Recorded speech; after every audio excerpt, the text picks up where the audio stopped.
Today, we're going to be taking a look at a new release from AVI-8's Flyboy lineup that's in partnership with the Royal British Legion. I'll get into the specifics here soon, but a portion of the proceeds will be going to the Legion. And one really cool thing about the watch is there is a secret hidden Easter egg that pays tribute to those that have served. Now, full disclosure, AV8 did send this watch into the channel. It does not have to be returned, but like always, they have no say when it comes to the content of today's video. So let's get to it and take a look at the watch. Now, first of all, these are available in a total of 4 color options. There's the black, the blue, the green like I have, and what looks like a champagne color dial, each with a spare NATO style strap. The watches are limited to 500 pieces per color. The full name of the watch is a long one. It's the AVI-8 Flyboy Royal British Legion Tri-Service Chronograph Limited Edition, which commemorates the 3 branches of the British Armed Forces. I'm pretty sure that's a record for the very longest watch name I've ever spoken. For the sale of each watch, £15 will be going to the Royal British Legion. And since AV8 started working with them in 2021, they've raised so far over £50,000 already. The watches come out in these limited edition boxes. Mine actually got just a little bit crunched. You can see in the back, maybe in the back corner there. Not the fault of AV8. It was really well packaged. They must have got a little rough with FedEx there at some point in time. But so the watches are going to come with a spare strap. There is a spring bar tool. We have some warranty cards, that sort of thing. Some paperwork in the back. Nice looking display box. And this is just the outer box here. So that will all be coming with the watch. Now, there is quite a bit happening here, one of which you're probably not going to be able to pick up on quite yet, that Easter egg I was talking about, but this version of the watch has a textured green dial with yellow accents. Running the watch is the Mecha Quartz VK67 movement from Seiko, and I'll just start it up here. And most of you guys are going to be well aware of the movement, but it is a hybrid quartz movement that gives the pushers a more tactile feel, like you get on a mechanical chronograph. And when resetting, that instantaneous snap back to 0 happens instead of the usual slow sweep of a quartz chronograph. And we'll just stop and reset.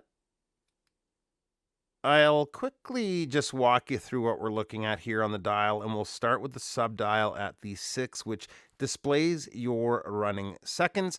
The sub-dials are all sunken into the main dial, so there's lots of depth here. At 9 is the hours counter for the chronograph. Then up at the 12 is the minutes counter for the chronograph function of the watch. It's hard to tell if the hour markers are applied or maybe molded into the dial, but they are raised markers.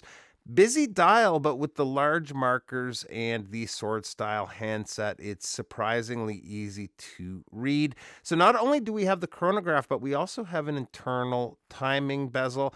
I find the crown is a little awkward to use, especially when you're wearing the watch. But one of my biggest pet peeves with watches that have these is when they turn on their own, but this one does stay put when wearing the watch. If we get in for a close look at the dial, you'll see that Easter egg, which is rows of the RBL Poppy logo. It's subtle and you really don't notice it at all on wrist until you hit the lights. They've loomed the poppies, which I think is such a cool detail. The poppies do fade a lot quicker than the hands, but the loom you really need on the hands and markers is solid. Very cool little touch, though. The case is completely brushed. Other than the high polished edges of the lugs, it's just a very thin chamfered edge there.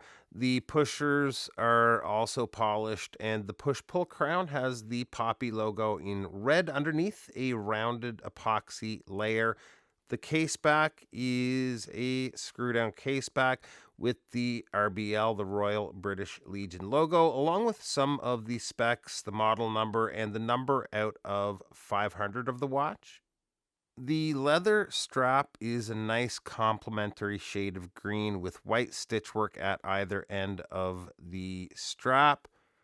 We've got good, robust feeling hardware here that's signed with AVI-8, and I think the strap looks really good on the watch.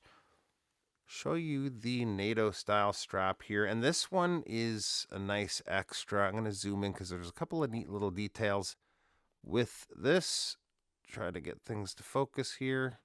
And they went the extra mile with customizing this compared to the leather. All 4 pieces of steel, the buckle and keepers are signed. The buckle is signed AV8. The first keeper has the red poppy. The third is signed with the Royal British Legion. And the last is signed again with AV8. Even on the back side, we do have a patch, again, with that poppy logo. At the end of the video, I'll show you what both of these look like on wrist.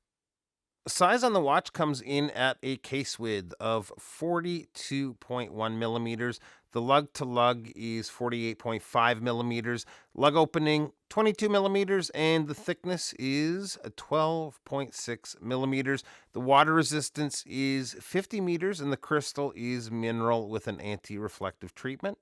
And here it is on my 7.25-inch wrist, and I'm liking it. I think my biggest gripe with the watch is that I wish they would have upgraded to a sapphire crystal, but otherwise, I think it's a cool watch, especially this green version, and that lume is pretty darn awesome too. The watch goes for $350 USD, but if you use the code TimeToGo20, you'll get 20% off your purchase. That goes for any full-priced watches on the site. The channel does earn a small commission for any qualifying purchases, so if you do pick up one, it's appreciated and does help out the channel a lot. So that is it. Thanks for taking a few minutes to stop by, and we'll see you real soon. Bye-bye.